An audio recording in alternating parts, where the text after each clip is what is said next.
हे what's up guys, welcome back once again. दोस्तों, आज की हमारी कहानी ये बयां करने जा रही है कि आखिर कैसे एक जंग ने लाखों मासूम बच्चों को अनाथ बना दिया।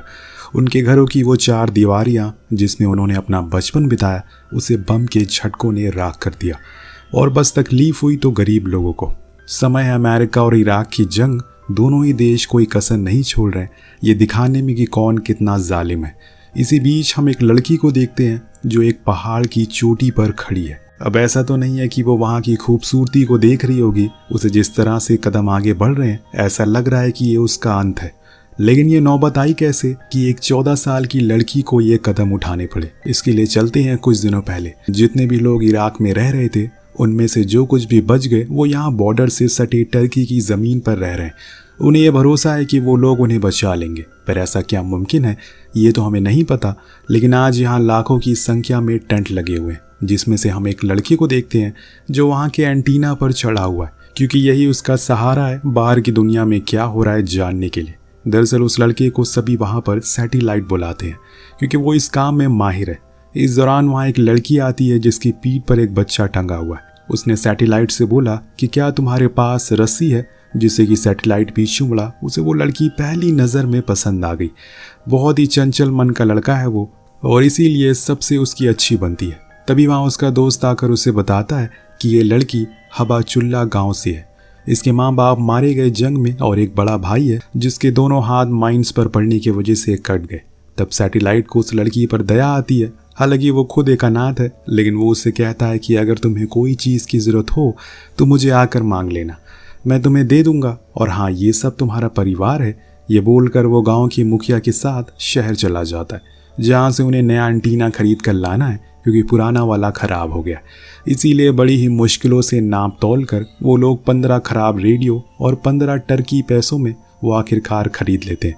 लेकिन इन पैसों में उनका 2 महीने का राशन आ जाता। पर क्या करें, उन्हें भूख से ज़्यादा ये सुनना ज़रूरी है कि कहीं उन पर कोई बम तो नहीं गिरा रहा, क्योंकि ये होना अब आम हो गया है। उधर हम एक लड़के को देखते हैं जिसके दोनों हाथ नहीं हैं, लेकिन वो फिर भी वहाँ पर बिछी हुई माइंस को अपने मुंह से निकाल रहा है। ये काम आपको देखने में जानलेवा लग रहा होगा, पर ये इनका रोज़ का काम है। ऐसे ही हर रोज़ अमेरिकन द्वारा बिछाए गए ये सैकड़ों माइन को निकालते हैं और उन्हें बाज़ारों में बेच दिया करते हैं, जिससे कि इनके घर की रोज़ी रोटी चलती है। और ये हालत इनकी जंग ने कर दी है। इस बीच वहाँ पर बस्सी नाम का लड़का आकर सैटेलाइट से बोलता है कि ये बिना हाथ वाला लड़का हमारे इलाके में क्या कर रहा है। तो सैटेलाइट उसे आवाज़ देकर वहाँ से जाने लगता है। उसने उसे कुछ नहीं कहा। इसी बीच हम वहाँ पर पेड़ से बंधे एक छोटे से बच्चे को देखते हैं। ये वही था जो उस दिन एग्रीन की पीठ पर लटका हुआ था, इसीलिए वो रस्सी मांगने आई थी। वही सैटेलाइट अभी भी बार बार उस बिना हाथ वाले लड़के को बातें सुनाए जा रहा है, जिस चक्कर में वो आखिर में फ्रस्ट्रेट हो जाता है और उसे धक्का दे देता है, जिससे कि उसकी नाक पर चोट आ जाती है। उसके बाद वो वहाँ से चला जाता है और एग्रीन जो कि उसकी बहन है, वो भी उसके पीछे पीछे चली जाती है। अब कुछ दिन बाद हम देखते हैं कि उस रेफ्यूजी कैंप में कुछ नए एंटीना आ गए, जो कि पिछले वाले से काफ़ी बड़ा है। अब पूरा कैंप इकट्ठा हो गया ये देखने के लिए कि आखिर ये क्या चीज़ है। पर सैटेलाइट ने सभी से कहा कि यहाँ पर भीड़ इकट्ठा मत करिए, वरना आर्मी वाले आकर हमें मारेंगे। अब सबको उसे बाहर के हालातों के बारे में जो कुछ भी जानने को मिलेगा, वो शाम में मस्जिद के माइक से ऐलान करके सबको बता देगा। ये सुनकर सभी भीड़ तितर बितर हो गई, जिसमें एग्रीन भी थी। उसे जाते हुए देख सैटेलाइट हल्का सा मुस्कुराता है। उसके बाद हम देखते हैं कि कैंप के सारे मुखिया साथ में बैठकर टीवी देखते हैं, पर उन्हें अंग्रेजी समझ नहीं आती। इसीलिए वो सैटेलाइट को बुलाते हैं ताकि वो उन्हें उसका मतलब समझा सके। इसी बीच टीवी पर सद्दाम हुसैन की फोटो आती है, जो कि अमेरिका से लड़ने की बात कर रहा है। और उधर हम अमेरिका के प्रेसिडेंट को भी देख पाते हैं, जिनका कहना था कि अब ये जंग नहीं रुकने वाली है, क्योंकि सद्दाम ने लोगों से उनका हक छीना है। ये प्रेसिडेंट था बुश।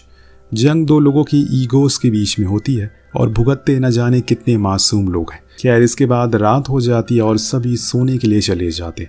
यहाँ बच्चों से भरे हुए कमरों में हम तीनों भाई बहन को सोते हुए देखते हैं। लेकिन आधी रात को जब फराज की आंख खुलती है तो उसने देखा कि रेगा वहाँ पर नहीं है, जो कि उसका छोटा भाई है। वो तुरंत एग्रीन को उठाता है और इसके बारे में पूछता है, लेकिन उसे भी इस बारे में कुछ पता नहीं है। उधर हम रेगा को देखते हैं जो बॉर्डर पर लगी कटीलों तारों को पकड़कर खूब रो रहा है। आज उसे अपनी माँ की बहुत याद आ रही है, जो तार के उस पार कहीं लाश बनकर पड़ी होगी। क्या नसीब है इस छोटे बच्चे का, एक बार उसे अपनी माँ का आखिरी दीदार भी नहीं हो सकता।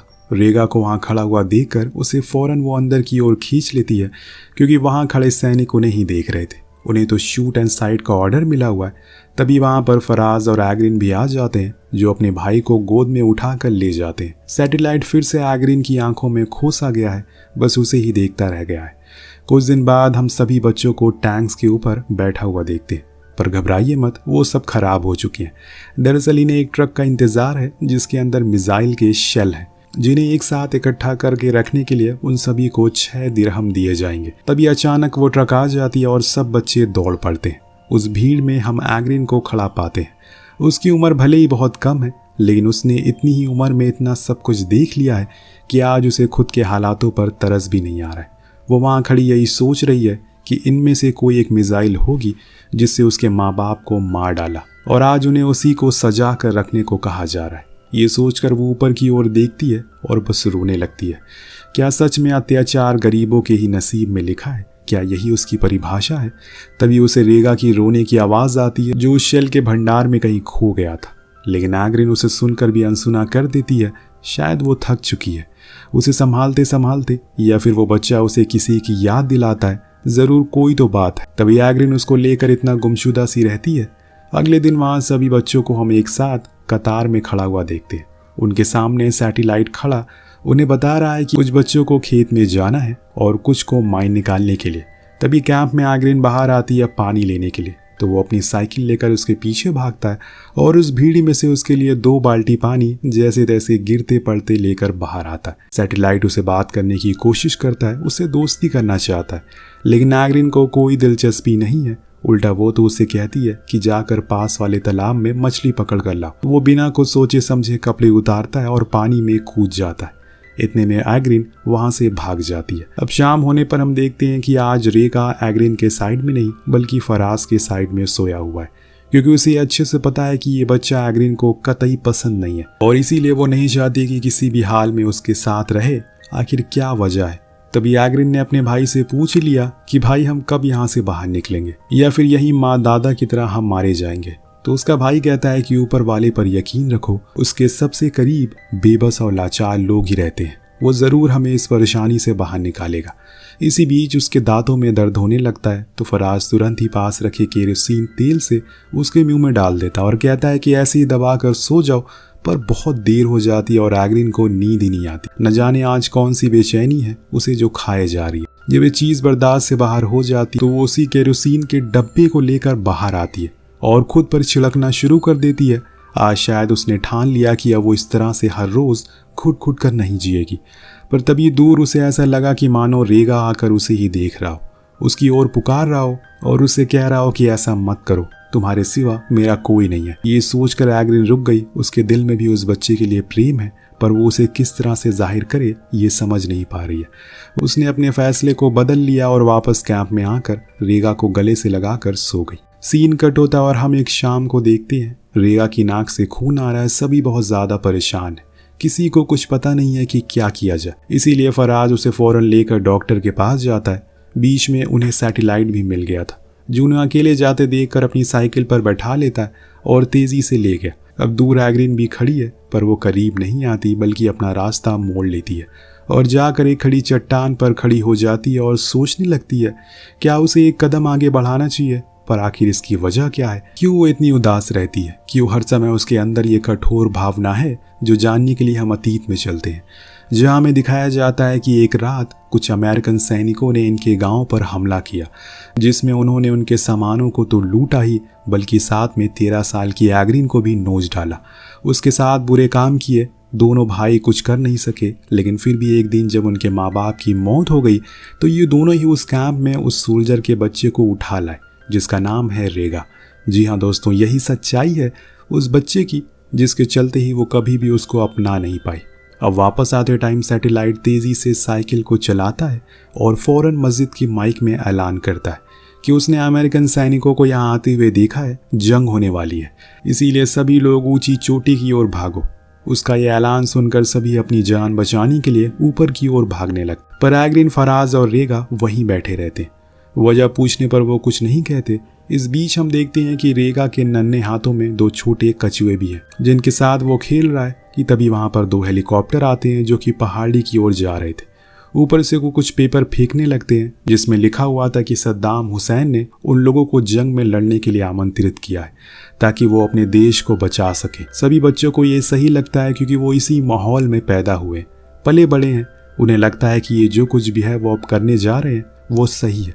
लेकिन किसी भी परेशानी का समाधान जंग तो नहीं होता, उसमें सिर्फ मौतें होती है। खैर, अब सैटेलाइट सभी बच्चों को लेकर बाजार गया है, एंटीना नहीं बल्कि हथियार खरीदने के लिए, ताकि वो अपने गांव की रक्षा कर सके। पर वो बहुत महंगे और इतने उनके पास पैसे नहीं, इसीलिए जिन माइंस को वो बेचकर खुद के खाने के सामानों को खरीदता है, आज उन्हें ही बेचकर वो हथियार खरीद लेता है, क्योंकि उनके लिए खाने से ज़्यादा ज़रूरी जंग हो गई है। इसके बाद हम तीनों को खाना खाते हुए देखते हैं। आज फिर एग्रिन पूछती है कि आखिर वो कब तक वापस जाएंगे, तो फराज बोला कि बस कुछ दिन और, फिर ये जंग खत्म हो जाएगी तो हम तीनों ही यहाँ से चले जाएंगे।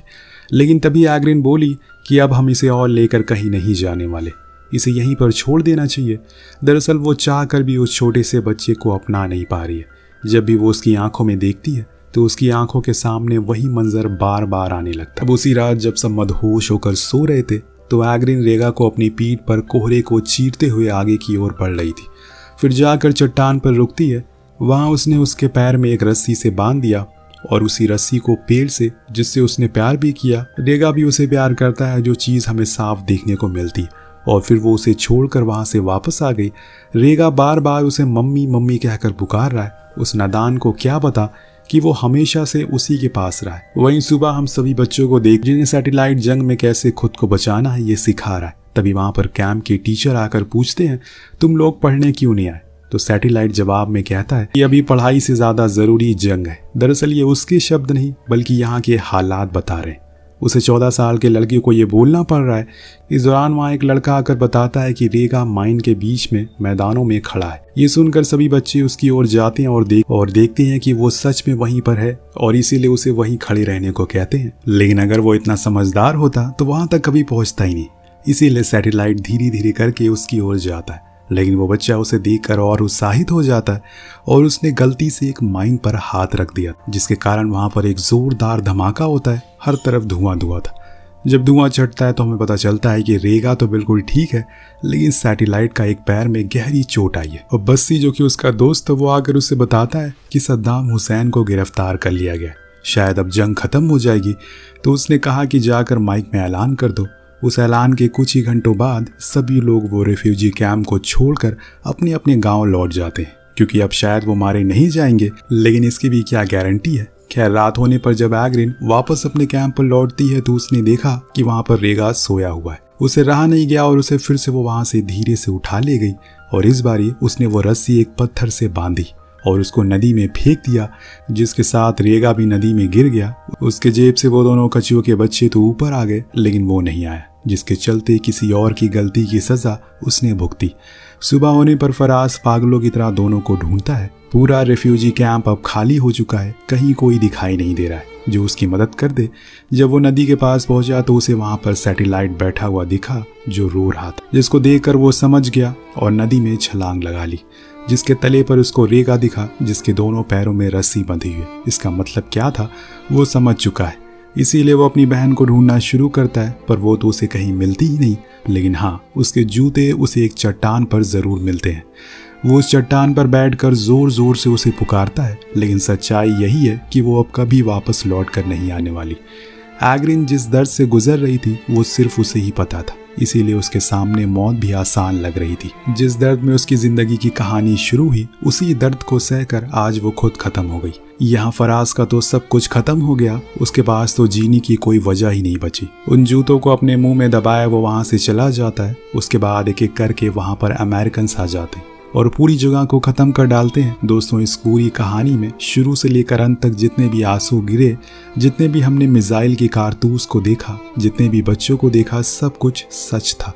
ये सारे बच्चे वही रेफ्यूजी कैंप में रहने वाले हैं जिनके साथ ये कहानी बनाई गई, और उनके दर्द को पूरी दुनिया के सामने रखा गया, जिसको देखकर सभी की आंखें नम हो गई कि जंग ने सिर्फ दो ही चीज़ दी है, गरीबों को दर्द और तकलीफ, और अमीरों को पैसा और ज़मीन। आपको ये कहानी कैसे लगी नीचे कमेंट करके ज़रूर बताएगा। मिलते हैं अगले वीडियो में। Thank you so much watching. Peace out.